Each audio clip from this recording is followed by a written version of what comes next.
Hi, are you ready to start drawing? Okay, here we go. So, what today we're going to focus on is drawing the skull and to understand the structure of a face by thinking about what is actually behind the skin.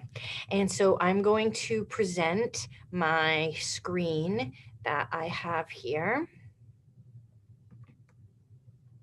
And we're going to see a series of illustrations that I have that are in relation to the skull.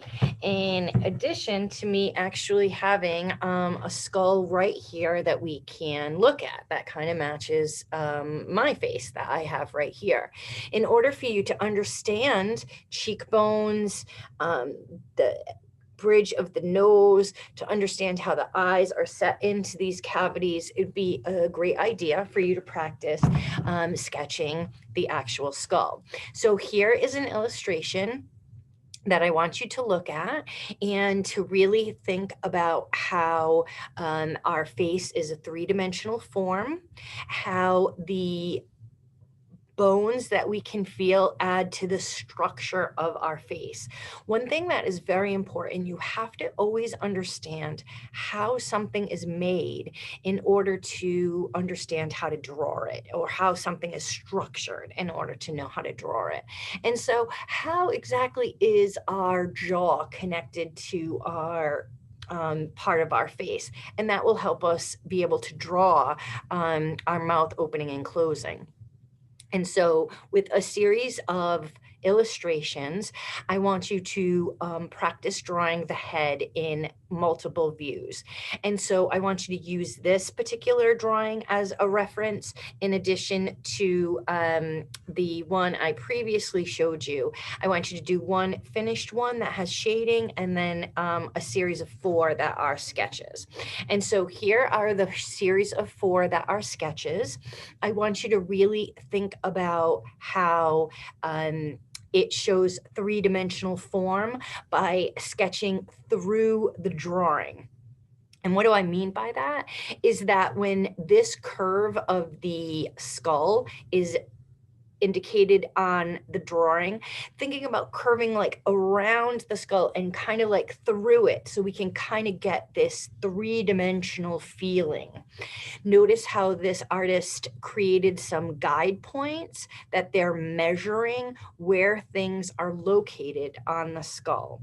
And so you don't really start, oh, I'm immediately going to start drawing the mouth, or I'm immediately going to start to draw particular features. The way that you begin a drawing is always start with its basic overall shape. And so, as you can see from this illustration, it shows you how the basic part of a skull is a circular form that is the base where all the brains are. And then your face is almost like a rectangle that's added onto this rounded skull. And so, before doing any of the detail work, you have to first start with the basic shapes that make up for a skull. And as you look at the grid drawing, it will show you how the features are placed. And so, what I want you to do is look at the series of these sketches and begin sketching your own. Now, it would be nice if you had a skull laying around your house, but many people do not. And so you can definitely use visual reference that I have here, or other ones that you can find on the internet. But what is really important when you begin sketching, and this is one thing I want to show you when I begin sketching, is something as simple as the way that I hold my pencil, in addition to the way that I make my lines. Now, when we looked at Michelangelo and Leonardo's drawings, you realize that some of the sketch lines were still there. They kind of kept those practice lines as part of the drawing. So the pencil that I'm using today is going to be a drawing pencil. And if you notice, it actually doesn't have an eraser on the tip. You don't even need an eraser because there's no need to erase right now. We're just going to sketch. And when you sketch, you want to make a series of lines that are light and you're not pressing hard. And many of them are going to be eliminated or not really focused on. So the first thing I want you to think about believe it or not, is the way that you hold your pencil. Try not for this exercise to use those mechanical pencils as much as everybody likes them. And we want to be able to use more of some art pencils. But if you have limited pencils available to you, as long as you're using like a number 2 pencil, that will be fine. What I first want you to think about is that you actually want to hold your pencil closer to the eraser or the end part and not the tip. Because if you notice, when I hold my pencil there at the end, notice how it's kind of horizontal. And as I move my fingers closer to the tip of the pencil, notice how the pencil then becomes on a diagonal. We don't at this point want to draw on a diagonal because it makes too much of a dark, deep, defined line. And as we hold our pencil sideways, it then creates a looser line. In addition to that, when we hold our pencil at the end, we're actually drawing with our wrist, or even you can see my shoulder move. I'm drawing with my whole entire shoulder. But when I hold my pencil at its tip, notice how I'm really only drawing with my fingers. So when you start a drawing, we're doing shoulder drawing and arm and hand drawing and not finger drawing when we begin. So I have some sketch paper here that I just want to show you real quick. As I begin to sketch my skull, notice how I'm making a whole bunch of lines, but I haven't even touched the paper yet. That's part of it too. You kind of think your way through it. And as I'm holding my pencil towards the end, I'm placing the pencil tip on the paper and I'm making many, many, many lines, a series of lines that you can see, not the perfect line to begin with, just a series of lines until you can get the line that you want. And then I will begin to sketch the basic shapes of a skull, which adds that triangular shape onto the paper. And then I'm going to start to measure where my eye lines are and where my nose lines are. And keep in mind, I haven't even really erased anything. There's no need to erase at this point. And so what I want you to do when you're sketching is hold your pencil lightly, make many, many lines. And as we go, I kind of think about shapes as I do it. This is a curved line, so I might press a little bit harder once I know where my line is, so it shows up.